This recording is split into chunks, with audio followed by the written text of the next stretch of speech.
I will predict, however, that DJI will release some kind of mass market drone. So I'm thinking something that's sub 250 grams, so it gets by a lot of the tougher drone restrictions. Very small, tiny, portable, no remote, perhaps almost fully autonomous. You know, think about something that you could just pull out of your pocket, throw in the air. It's gonna have the artificial intelligence to go around, take some great selfie shots and video, land back in the palm of your hand, and dump all that footage and pictures to your smartphone. That would be pretty impressive. That video clip you just saw was from a YouTube collaboration I did way back in August 2019. I was still flying my Spark at the time and was speculating on future DJI drones. Well, 5 years later, we have the DJI NEO. My wish list has been realized and I'm actually super pumped about it. In this video, I'm going to talk about what I think are the most interesting bits about the NEO, things that you need to know whether you've already ordered one or just thinking about it. Anyhow, there was a lot to go over, so let's dive into it. Who is this drone for?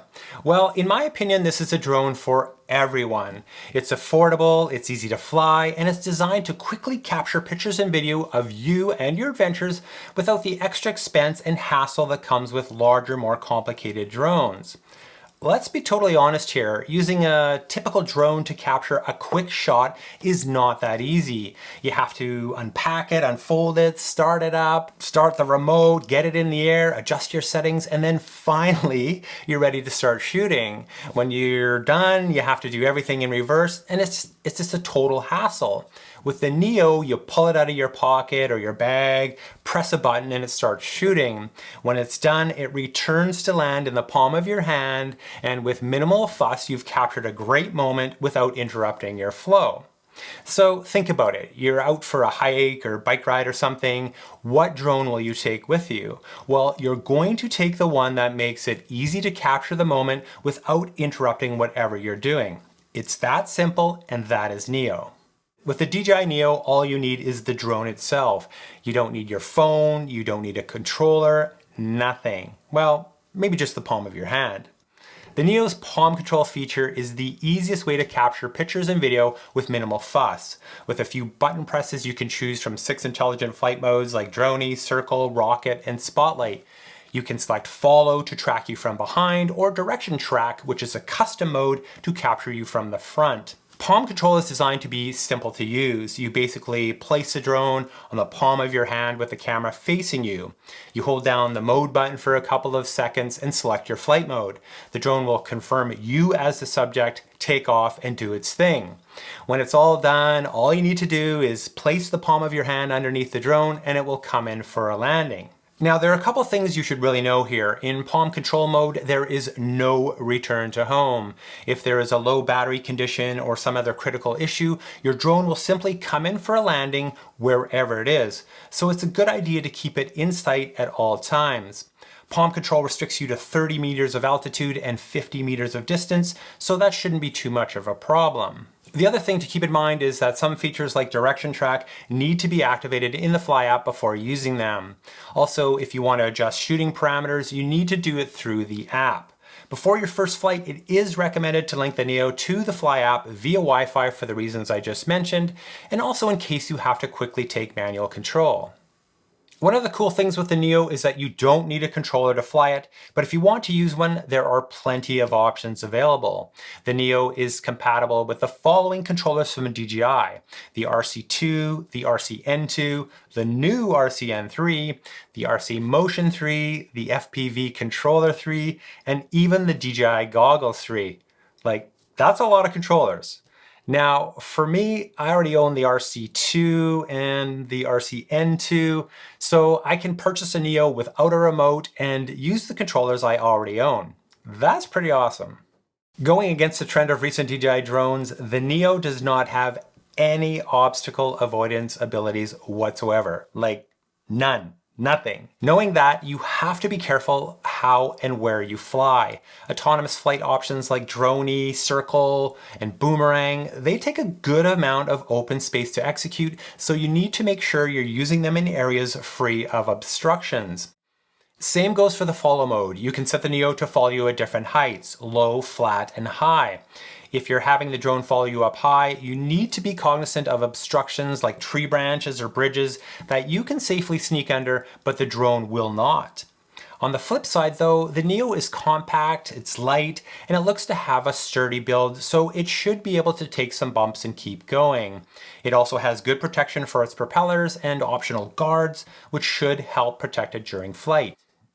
With its 10.5 watt-hour battery, DJI says the NEO is good for about 20 palm takeoff and landing sequences or about 18 minutes of flight.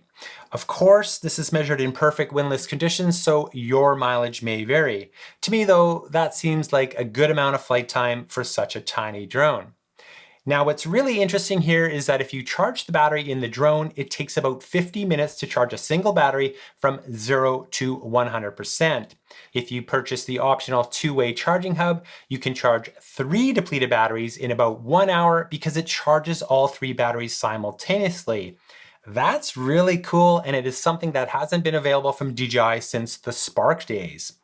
In order to get all 3 batteries to charge at once, you must use at least a 45 watt charger. DJI recommends using their 65 watt GAN charger, which actually seems like decent value for $35 US. And of course, the two-way charging hub can be used as a power bank, so it's kind of a no-brainer to add it and a couple of extra batteries to your NEO kit. The NEO has a 1/2-inch camera sensor, which is good for 12 megapixel photos, 4K 30 frames per second video, and 1080p video up to 60 frames per second. It only shoots JPEG, not RAW images, and it only supports a normal color profile. Now, my guess is that the video footage is going to look really crispy, so lots of color saturation, contrast, and probably a bit too much sharpening.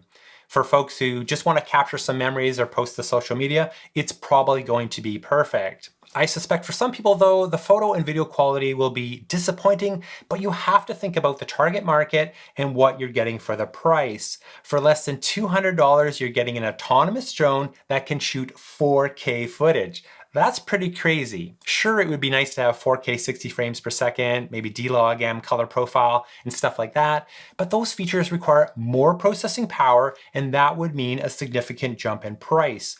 I'm sure this drone is going to be very popular, so don't be surprised to see a pro version in the near future. Anyhow, the camera also sports a wide 14mm equivalent lens with a 117-degree field of view.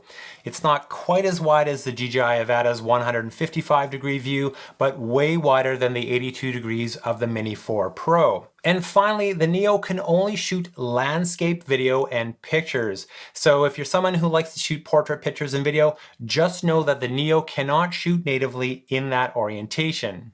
The NEO has a single-axis mechanical gimbal, tilt only, which is pretty typical for FPV-style drones and is just like its larger sibling, the DJI Avata. To achieve stable footage, the NEO employs electronic image stabilization using DJI's Rocksteady and Horizon balancing technologies.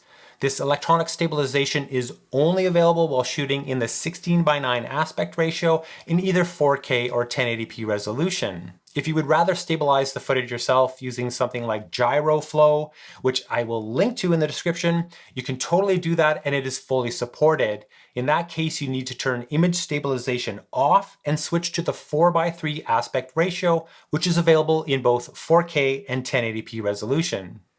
The NEO comes with 22 gigabytes of internal storage and there is no option for adding additional. There is no micro SD card slot, so the internal storage is all you have to work with. It may not seem like much, but with that amount of storage, you can capture hundreds of JPEG photos, 40 minutes of 4K 30 frames per second video, or 55 minutes of 1080p 60 frames per second video. When you're done capturing all those photos and videos, you can connect your phone to the NEO's Wi-Fi network and use quick transfer to copy the files to your phone, or you can simply plug the NEO into your computer and drag those files over. Easy peasy. After you link the NEO to the DJI Fly app on your phone, you can use your phone's built-in microphone to capture audio while you record video. The Fly app will automatically eliminate the propeller noise and sync up the audio to the video footage. This is a great option for folks who like to shoot vlogs or just want to capture some dialogue while using their NEO. And on top of that, if you happen to own the DJI Mic 2 and pair it to your phone, you can use it to capture audio instead of your phone's built-in mic. That's pretty cool. The NEO has built-in support for the Global Navigation Satellite System. It uses GPS, Galileo, and the BeiDou satellites as well as its downward-facing sensors to maintain position. The NEO also has the ability to return to home. Now, as I mentioned earlier in this video, when you're in palm control mode, return to home is not available. In that mode, the NEO will just land at its current position when necessary. The same thing applies if you're using mobile app control with your phone. So it's imperative to keep your drone in visual line of sight while flying in palm control mode or with your phone. If you're flying with a remote control device, however, you will have full return to home capabilities as you would with any DJI drone. If you're completely new to drones and don't have any clue what return to home is, I would strongly suggest reading about it in the user manual. Return to home is an essential safety feature that can get your drone back to you safely should something go wrong during flight. And finally, the NEO can also be summoned to perform autonomous flight using voice control. Saying, "Hey, fly, take a droney," well, in the Fly app, will instruct the NEO to execute that particular move. You can even enable voice wake up in settings so that the app will listen in the background for instructions. Maybe it's a bit of a gimmicky feature, but I'm sure some folks will love it. Me personally would have gone with "Hey NEO" instead of "Hey fly," but what do I know? Well, that's it for this one, guys. I am super excited about the NEO, and I think it's going to be a huge seller for DJI. It has features that I have wanted since the Spark days, and it's finally here. Anyhow, I'd love to hear what you guys think about it, so please let me know in the comments below. And as always, thanks so much for watching, and yep, I'll see you in the next one. Bye.